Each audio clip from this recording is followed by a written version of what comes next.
Welcome সবাইকে আমাদের mental অ্যাবিলিটির ক্লাসে। আজকে আমরা মেন্টাল অ্যাবিলিটির মেকানিক্যাল রিজনিং বেসমেন্টের কোশ্চেনের প্যাটার্ন এবং এই ধরনের কোশ্চেনগুলো কিভাবে অ্যান্সার করতে হয় তার প্যাটার্ন দেখার চেষ্টা করব। তাহলে চলেন আমরা একটু দেখে নেই আমাদের প্রথম কোশ্চেনটি। আমাদের প্রথম কোশ্চেনে তারা বলল, in which direction will the gear turn. অর্থাৎ এই গিয়ার দুইটা যে পাশাপাশি দেওয়া আছে সেটার মধ্যে দেখেন প্রথম গিয়ারের ডিরেকশনটুকু তারা দিয়ে দিল যে এই গিয়ারটা এইদিকে যাচ্ছে। তাহলে যদি এই দিকেই যায় তাহলে আমাদের কথা হচ্ছে দ্বিতীয় যে গিয়ারটা আছে সে কি তাহলে এর ডিরেকশনে অর্থাৎ এই দিকে যাবে নাকি বির ডিরেকশনে এই দিকে যাবে, দ্যাট ইজ দ্য ফ্যাক্ট। এখন এটার আগে গিয়ার সম্পর্কে কিছু আইডিয়া আমাদেরকে নিতে হবে। যেমন যদি গিয়ারগুলো আমাদের এইরকম একদম পাশাপাশি অবস্থায় থাকে, সে এটা ধরেন একটা গিয়ার আপনার, এই গিয়ারটার সঙ্গে ডেফিনেটলি আমরা জানি যে এটার পাশে যে গিয়ারটা থাকে সেটা কিন্তু একদম গায়ে গায়ে লাগানো অবস্থায় এরকম থাকে আমাদের, তাই না? আমরা একটু গিয়ারের মতন করে এরকম চিন্তা করতেছি এলোপাথারি করে, যাই হোক দুইটা গিয়ার এদিকে dot dot dot dot dot dot round হয়ে গেল, এদিকে ডট ডট ধরেন রাউন্ড হয়ে গেল। এই দুইটা গিয়ার যখন একদম গায়ে গায়ে লাগানো থাকে তখন প্রথমটা যেই দিকে ঘোরে দ্বিতীয়টা ঘোরে হচ্ছে ঠিক তার বিপরীত দিকে। তার কারণ একটু খেয়াল করেন, এই গিয়ারটা যদি ক্লকওয়াইজ ঘড়ি কাটার দিকে ঘোরে তাহলে সে কোন দিকে ডিরেকশনটা নিচ্ছে, নিচের দিকে। তাহলে এ যখন এই দিক থেকে নিচের দিকে টান দিবে তখন তাকেও তো কি করবে, নিচের দিকে টান দিবে। তাহলে সেই গিয়ারটা তখন এইদিকে ঘুরবে। তাহলে দেখেন এই গিয়ারটা যখন ক্লকওয়াইজ ঘোরে ঘড়ির কাটার দিকে ঘোরে তখন পাশের গিয়ারটা ঘুরতেছে ঠিক ঘড়ির কাটার বিপরীত দিকে। তার মানে এটা টার্ন নিচ্ছে হচ্ছে এই দিকে আর এটা টার্ন নিচ্ছে তখন বিপরীত দিকে। সহজ কথা, গিয়ার মানে কি? এক ধরনের চাকা। চাকাগুলো যদি একদম গায়ে গায়ে লাগানো থাকে তাহলে মাথায় রাখবেন যে প্রথমটা যেদিকে ঘুরবে তাহলে দ্বিতীয়টা ঠিক তার অপোজিট দিকে। শুধু প্রথম দ্বিতীয় না, যে কোনো একটা যেদিকে ঘুরবে তার পরেরটা বা পাশেরটা যেটা গায়ে লাগানো থাকবে সেটা হচ্ছে ঠিক তার বিপরীত দিকে ঘুরবে। তাহলে এবার একটু চিন্তা করেন ব্যাপারটা এভাবে, যে এই যে প্রথম যে গিয়ারটা আছে এই গিয়ারটা ঘুরতেছে হচ্ছে কোন দিকে? এইদিকে। এইদিকে ঘোরা মানে কি, তার ডিরেকশন এরকম করে যাবে, এরকম করে যাবে, এরকম করে যাবে, ব্যাপারটা তো হচ্ছে এরকমই। তার মানে প্রথম গিয়ারটা ঘুরতেছে কোন ডিরেকশন আগে সেটা একটু দেখতে হবে। এই ডিরেকশন কি বি নাকি এটা এ? দেখেন বির ডিরেকশন এই দিকে আর এটারও ডিরেকশন এই দিকে। তার মানে সহজ কথা, এ ঘুরতেছে প্রথম গিয়ারটা তাহলে ঘুরতেছে বির ডিরেকশন অনুযায়ী। তাহলে প্রথমটা যদি বির ডিরেকশনে যায় পরেরটা তো আর বির ডিরেকশনে যাবে না, কারণ আমাদের তো একটু আগে কথা কি ছিল, গায়ে গায়ে চাকা লাগানো থাকলে প্রথমটা যেদিকে ঘুরবে দ্বিতীয়টা হচ্ছে ঠিক তার বিপরীত দিকে ঘুরবে। তাহলে এটা হচ্ছে বিট ডিরেকশনে ঘুরতেছে, তার মানে ডেফিনেটলি পরেরটা হচ্ছে কোন ডিরেকশনে ঘুরবে? এর ডিরেকশনে ঘুরবে। তাহলে দেখে নেই এখানে কোশ্চেনের অ্যান্সার কি কি ছিল। Direction a, direction b, direction a and b, neither direction, কোনো দিকেই ঘুরবে না, এরকম করে তারা অপশন দিচ্ছিল। তাহলে আমরা পেয়ে গেলাম প্রথমটা যেহেতু বির দিকে ঘুরতেছে, দ্বিতীয়টা তাহলে তার উল্টা দিকে অর্থাৎ এর ডিরেকশনে ঘুরবে। দ্যাট মিনস অ্যান্সার হচ্ছে ডিরেকশন এ। আমরা একটু দেখে নেই আদৌ কি সেটা আমাদের অ্যান্সার হচ্ছে কিনা। ইয়েস, এই সেই অ্যান্সার হচ্ছে আমাদের এই নাম্বারটা। তাহলে আমরা বুঝে গেলাম যে চাকা গায়ে গায়ে লাগানো থাকা মানে প্রথমটা যেদিকে ঘুরবে দ্বিতীয়টা ঠিক তার বিপরীত দিকে ঘুরবে। কিন্তু যদি এখন ঘটনাটা এমন হয়, একটু পরের কোশ্চেনে আমরা চলে আসি, এখানে দেখেন চাকা আছে বাট গায়ে গায়ে লাগানো নাই। তার মানে এইখানে ধরেন এটা একটা চাকা, এটা হচ্ছে আরেকটা চাকা। এই দুটা চাকা যদি কোনো টেপ বা বেল্ট বা ফিতা এগুলো দিয়ে যদি কখনো অ্যাটাচ করা থাকে তাহলে মজার ব্যাপার সেখানে প্রথম চাকা যে ডিরেকশনে ঘুরবে দ্বিতীয়টাও একই ডিরেকশনেই ঘুরবে। তাহলে সহজ কথা, গায়ে গায়ে লাগানো থাকলে বিপরীত দিকে ঘোরে, প্রথমটা যেদিকে ঘুরবে দ্বিতীয়টা ঠিক তার বিপরীত দিকে। কিন্তু যদি টেপ, বেল্ট, ফিতা এগুলো দিয়ে যদি কখনো অ্যাটাচ করা থাকে তাহলে সবগুলোর ডিরেকশন একই দিকেই যাবে। এটা ক্লকওয়াইজ হইলে ওটাও ক্লকওয়াইজ, এটা যদি এন্টি ক্লকওয়াইজ হয় ওই পাশেরটাও এন্টি ক্লকওয়াইজ ডিরেকশনে ঘুরবে ডেফিনেটলি। ইভেন এখানে আরেকটা কাহিনী আছে, সেটা হলো যদি এমন হয় যে এই চাকাটা ছোট আর এই চাকাটা হচ্ছে একটু বড়, এই হচ্ছে বেল্ট দিয়ে আমরা অ্যাটাচ করে দিলাম দুইটা চাকাকে। এখন কোশ্চেন যে এই দুইটা চাকার ডিরেকশনের কি কোনো পরিবর্তন আসবে কিনা? ডিরেকশনে কোনো পরিবর্তন আসবে না, কারণ একটু আগে কথা ছিল চাকা যেমনই হোক বড় ছোট যাই হোক বেল্ট দিয়ে লাগানো আছে, তাহলে প্রথমটা যেই ডিরেকশনে যাবে দ্বিতীয়টাও ডেফিনেটলি আমাদের একই ডিরেকশনে যাইতে বাধ্য, ডেফিনেটলি একই ডিরেকশনেই তারা যাবে। কিন্তু যদি কখনো স্পিড নিয়ে কথা হয় সেখানে ডেফিনেটলি একটা পরিবর্তন আসবে। তাহলে স্পিডের ব্যাপারটা একটু বোঝার চেষ্টা করি যে দুইটা চাকা আমাদের গায়ে গায়ে লাগানো নাই, একদম হচ্ছে কোথায় লাগানো আছে, বেল্ট দিয়ে লাগানো আছে। সেক্ষেত্রে একটা চাকা ছোট আরেকটা চাকা যদি বড় হয় তাহলে তার স্পিডের মধ্যে ডেফিনেটলি একটা পরিবর্তন আসবে। কোথায়? বড় চাকা দেখেন একবার ঘুরতে ঘুরতে ছোটটার কিন্তু কয়েকবার ঘোরা হয়ে যায়। তার মানে বড় চাকার সঙ্গে ছোট চাকা অ্যাটাচ করা থাকলে ছোট চাকার স্পিড হয় বেশি আর বড় চাকার স্পিড হয়ে যাবে কম।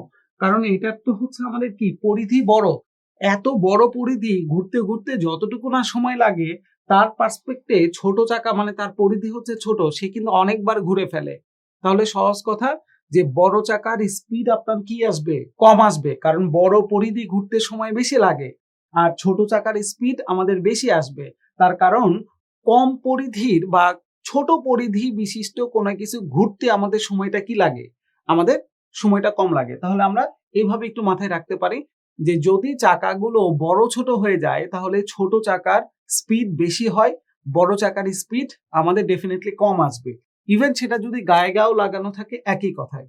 আর যদি কখনো এমন হয় যে দুইটা চাকা সেম সাইজে, এই হচ্ছে একটা চাকা, এই হচ্ছে একটা চাকা, একদম দুইটা চাকা সেম, সেখানে স্পিডের কোনো পরিবর্তন আসবে না। সেম সাইজে যদি চাকা হয়ে যায় তাহলে দুটি চাকার স্পিড ডেফিনেটলি কি আসবে, সেম চলে আসবে, সেখানে স্পিডের কোনো পার্থক্য হবে না। শুধু পার্থক্যটা হবে চাকাটা যদি বড় ছোট হয়ে যায়। ওকে, তাহলে আমরা এই গল্পটা শুনে নিলাম। এখন একটু কোশ্চেনের কথাটার দিকে চলে আসি, দেখি তো কি বললো।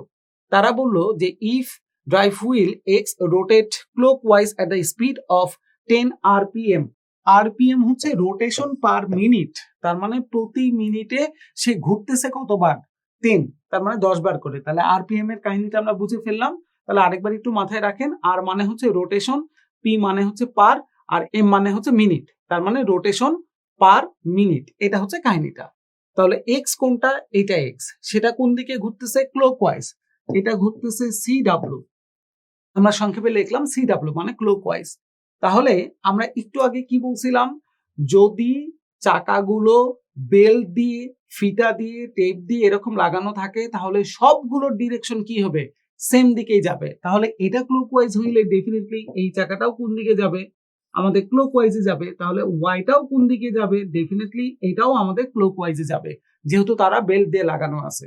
প্রথম কথা শেষ। তারপরে বললো যে how does wheel y turn, তাহলে এই ওয়াই নামে যেটা আছে চাকাটা সেটা টার্ন নিবে কিভাবে। আমরা তাহলে অ্যান্সার অপশনগুলো একটু দেখার চেষ্টা করি যে অ্যান্সার অপশনে কি বললো। একটা হচ্ছে এন্টি ক্লকওয়াইজ ফাস্টার, আরেকটা বলতেছে ক্লকওয়াইজ স্লোয়ার, একটা হচ্ছে ক্লকওয়াইজ ফাস্টার, আরেকটা হচ্ছে এন্টি ক্লকওয়াইজ স্লোয়ার। এখন দেখেন যেহেতু আমরা এক্স কে পাইছি ক্লকওয়াইজ, ওয়াই ডেফিনেটলি তাহলে কোন দিকে যাবে, ক্লকওয়াইজই, কারণ তারা বেল্ট দিয়ে লাগানো ছিল। তাহলে আমরা এতটুকু কনফার্ম যেহেতু ক্লকওয়াইজ আছে তার মানে ক্লকওয়াইজ ছাড়া অন্য কোনোটা অ্যান্সার হবে না। এনটি এটা অ্যান্সার হচ্ছে না, এনটি এটাও অ্যান্সার হচ্ছে না। অ্যান্সার হইলে তাহলে খ আর গ এই দুটির মধ্যে অ্যান্সার আছে। এখন দেখেন আমরা একটু স্পিডের ব্যাপারটা নিয়ে কাজ করি। এক্স এর স্পিড কি আমাদের আর ওয়াই স্পিড কি আসবে সেটা একটু দেখবো। তাহলে স্পিডটা ডিপেন্ড করতেছে কিসের উপরে, সাইজের উপরে। এটা হচ্ছে বড়, তারপরে ডেফিনেটলি এক্স এর স্পিড কি হয়ে যাবে। আমরা একটু আগে বলছিলাম যে বড় চাকার স্পিড সবসময় কি থাকবে, কম থাকবে, আর ছোট চাকার স্পিডটা কি হয়ে যাবে, বেশি থাকবে। কখন, যদি তারা বেল্ট দিয়ে লাগানো থাকে, তাহলে এটার স্পিড ডেফিনেটলি কি আসবে, কম। আর এই ওয়াই যেটা সেটা তো হচ্ছে একদম ছোট, তাহলে ছোট চাকা ডেফিনেটলি তাহলে তার স্পিড কি আসবে, স্পিড বেশি চলে আসবে। তার মানে আমরা পেয়ে গেলাম ওয়াই সম্পর্কে। তাহলে আমরা বলবো যে ওয়াই ঘুরবে ক্লকওয়াইজ এবং তার স্পিড আসবে বেশি, অর্থাৎ সে হবে ফাস্টার। তাহলে clockwise slower, clockwise ফাস্টার, definitely answer এটাই হওয়ার কথা, তাই না। তাহলে আমরাও একটু দেখে নিই যে তারাও কি আসলে এটা কি অ্যান্সার হিসাবে রাখছে কিনা। ইয়েস, এই সেই গ নাম্বার অ্যান্সার হচ্ছে ক্লকওয়াইজ ফাস্টার। তাহলে আমরা বুঝে গেলাম যে আমাদের এই ধরনের হুইল থাকুক বা গিয়ার থাকুক, যেটাই থাকুক না কেন, সেটা গায়ে গায়ে লাগানো থাকলে কি হয়, বিপরীত দিকে ঘোরে, একটা আরেকটার বিপরীত দিকে। আর যদি বেল্ট দ্বারা লাগানো থাকে তাহলে আমাদের সবগুলো ডিরেকশন একই দিকে হয়। স্পিডের ক্ষেত্রে বলা হয়েছিল সেটা গায়ে গায়ে লাগানো থাকুক বা সেটা হচ্ছে আপনার বেল দিয়ে লাগানো থাকুক, সাইজ যদি সেম হয়ে যায় তাহলে ডেফিনেটলি দুইটার স্পিড সেম আসবে। আর যদি বড় ছোট হয়ে যায় সাইজের ক্ষেত্রে তাহলে বড় চাকার স্পিড হয়ে যাবে কম আর ছোট চাকার স্পিড হয়ে যাবে বেশি। ছেড়ে দিচ্ছি এই কোশ্চেনটি, চলে আসি আমরা একটু পরের কোশ্চেনে। পরের কোশ্চেনের কথাটা মনে হয় আগের কোশ্চেনের সঙ্গে খানিকটা ম্যাচ করে। আমরা কোশ্চেনের কথাটার দিকে যদি নাও তাকাই, একটু দেখেন এক্স এর সাথে আর ওয়াই এর সাথে রিলেশনটা একটু করার চেষ্টা করি, কারণ অন্য দুটা গিয়ারের নাম দেওয়া নাই, শুধু এক্স এর নামটা দেওয়া আছে, এই গিয়ারের নাম এক্স আর এই গিয়ারের নাম হচ্ছে ওয়াই। খুব ভালো করে তাকায় দেখেন দুইটা কিন্তু সেম সাইজ, তাহলে সেম সাইজ হইলে দুটার স্পিড কি আসবে? ডেফিনেটলি স্পিড হচ্ছে আমাদের সেম হবে। আমাদের প্রথম কথা স্পিড সেম আসবে, এতটুকু আমরা জানি। আর দ্বিতীয় কথা, যেহেতু তারা বেল্ট দ্বারা লাগানো আছে, কে কোথায় লাগানো আছে আমার দেখার দরকার নাই। দেখেন এটার পার্সপেক্টে এটা যে স্পিডে ঘুরবে, এটার পার্সপেক্টে এটার স্পিড আবার কি হয়ে যাবে? কম। তার মানে এই দুটার স্পিড আমাদের কি আসবে? সেম। এই দুটার যদি স্পিড সেম হয় তাহলে এটা আর এটা তো সেম সাইজ, তাহলে এই দুটার স্পিড কি আসবে? সেম। তার মানে আলটিমেটলি এই এক্স আর ওয়াই এর স্পিডটা আমরা কি পাইছি? সেম পাই গেছি। ডিরেকশন কি আসবে? ডিরেকশনও সেম আসবে। কেন ডিরেকশন সেম আসবে? কারণ এটার পার্সপেক্টিভ এটা যখন বেল দ্বারা লাগানো ছিল, এটা যেদিকে ঘুরবে এটাও একই দিকে ঘুরবে, এটা যেদিকে ঘুরবে এটাও একই দিকে ঘুরবে, এটা যেদিকে ঘুরবে ওয়াইটাও একই দিকে ঘুরবে। যেহেতু বেল দ্বারা লাগানো আছে তার মানে এখানে কথা শেষ, সবগুলোর ডিরেকশন কি আসবে? সেম। তার মানে আমরা এটাও বলতে পারি যে ডিরেকশন যেটা আসবে সেটাও হচ্ছে আমাদের জন্য সেম আসবে ডেফিনেটলি। তার মানে আমাদের স্পিড সেম, ডিরেকশন সেম। দেখে নেই কোশ্চেন এবারে কি বলতেছে, আমরা কিন্তু কোশ্চেন এখনো পড়িই নাই, জাস্ট শুধু ফিগারটা দেখে আমরা মাথায় একটা আইডিয়া নিলাম যে ঘটনা কি কি হইতে পারে এট এ গ্লান্স। এখন চলেন কোশ্চেনের কথাতে দেখে নেই। If drive wheel X rotate clockwise at a speed of 10 rpm, how does wheel Y turn? তাহলে Y যে হুইলটা আছে সেটা টার্ন নিবে বা ঘুরবে কিভাবে? তাহলে এখন দেখেন X ঘুরতেছে কোন দিকে? ক্লকওয়াইজ। ডিরেকশন যদি এটার ক্লকওয়াইজ হয় তাহলে Y এর ডিরেকশনটাও কি আসবে? ক্লকওয়াইজ। স্পিড কি আসবে? সেম। তার মানে আমরা বলতে পারি ক্লকওয়াইজ সেম হবে ডিরেকশন এবং তার স্পিডটা। এখানে ছিল clockwise slower, clockwise ফাস্টার, anti clockwise same. ঠিক আছে, তাহলে এখন বলেন ক্লকওয়াইজ কি স্লোয়ার হবে? না, স্লোয়ার তো হবে না, ডিরেকশন তো আমাদের কি আছে? সেম। স্পিডও কি আছে? সেম। তার মানে স্লোয়ার হচ্ছে না, ফাস্টার হচ্ছে না, আমাদের শুধু এখানে দেওয়া আছে এন্টি ক্লকওয়াইজ যাওয়ার কোনো চান্স নাই, কারণ এটা হচ্ছে ক্লকওয়াইজ। তাহলে ওয়াইও কি হবে? ক্লকওয়াইজ। তাহলে এটাও বাদ। এই সেই লাস্টের অপশন দেখেন ক্লকওয়াইজ সেম কথাটা পাওয়া গেল। তাহলে আমরা পেয়ে গেলাম আমাদের অ্যান্সার হচ্ছে ঘ নাম্বারটা। দেখে নেই সেটা কি অ্যান্সার অপশনের মধ্যে আছে কিনা। ইয়েস, সেটাকেও তারা অ্যান্সার হিসাবে রাখতেছে, অর্থাৎ আমাদের অ্যান্সার এবং তাদের অ্যান্সারটা হচ্ছে একেবারে সেম চলে আসলো। তাহলে আশা করি এই ধরনের কোশ্চেনের প্যাটার্নটা কেমন হইতে পারে, সেখানে যে দুই রকমের চিন্তাটা আমাকে করতে হচ্ছে সেই চিন্তাগুলো কেমন হইতে পারে, এই জিনিসগুলো সবাই বুঝে ফেললাম।